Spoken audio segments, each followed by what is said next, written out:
સુરત શહેરમાં આરોગ્ય વિભાગ દ્વારા ખાદ્ય પદાર્થોના નમૂના લેવાની કામગીરી કરવામાં આવતી હોય છે, પરંતુ તહેવારો પૂર્ણ થયા બાદ રિપોર્ટ આવતા હોય છે.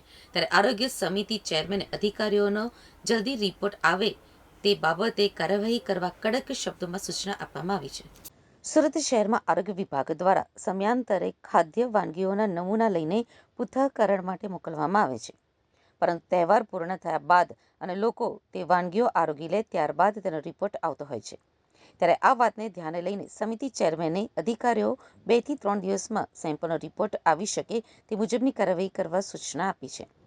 આરોગ્ય સમિતિ ચેરમેન નેન્સીબેન શાહે જણાવ્યું હતું કે તાકીદે એક વસ્તુ ધ્યાન આવી છે, એટલે એ લોકોને કડક શબ્દોમાં કહેવું પડ્યું છે કે જ્યારે પણ સેમ્પલો લો.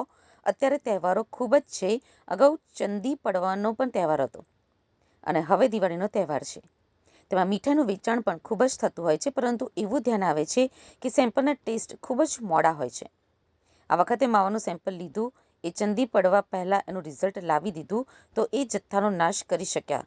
તો એવી જ રીતે કડક સૂચના અપાઈ છે કે જે સેમ્પલ લો જે ખૂબ લોકો સુધી પહોંચે છે એવા કોઈ ખાદ્ય પદાર્થનો તો અર્જન્ટમાં 2 થી 3 દિવસનો સેમ્પલનો રિપોર્ટ આવી શકે. ઘણી વખત એવું જોવા મળ્યું છે કે આરોગ્ય બાદ જો પછી સેમ્પલ ફેલ થાય તો જથ્થાનો નાશ કે પેનલ્ટી કેવી રીતે થઈ શકે, તો આ બાબતે ખૂબ જ કડકાઈથી કહેવામાં આવ્યું છે કે આ પ્રોસિજર જલ્દી કરો. વધુમાં જણાવ્યું હતું કે જલ્દીથી જલ્દી ઇફેક્ટિવ રિઝલ્ટ આવે એવું નહીં કરો તો ખાલી દેખાડાની કામગીરી કરવાનો કોઈ જ અર્થ હોતો નથી.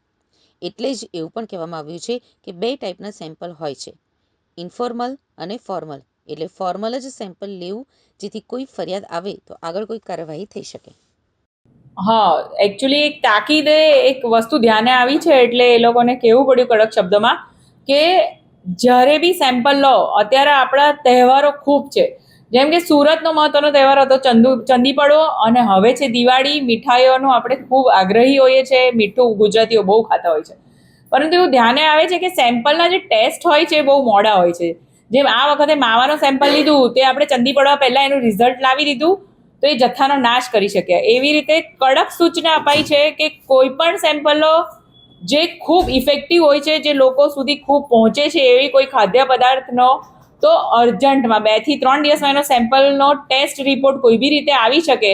નહીંતર તો ઘણીવાર એવું જોવામાં આવ્યું છે કે એને આપણે આરોગી લઈએ, પછી જો એ સેમ્પલ ફેલ થાય તો એ જથ્થાનો નાશ કે પેનલ્ટી કેવી રીતે થઈ શકે.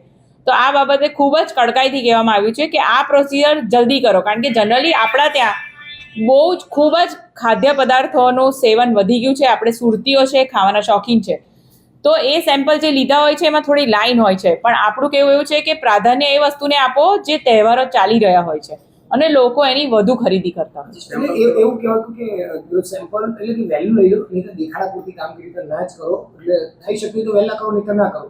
100% વાત છે. જલ્દીથી જલ્દી ઇફેક્ટિવ રિઝલ્ટ આવે એવું નહીં કરો તો ખાલી દેખાડાની કામગીરી કરવાનો તો કોઈ અર્થ હોતો જ નથી.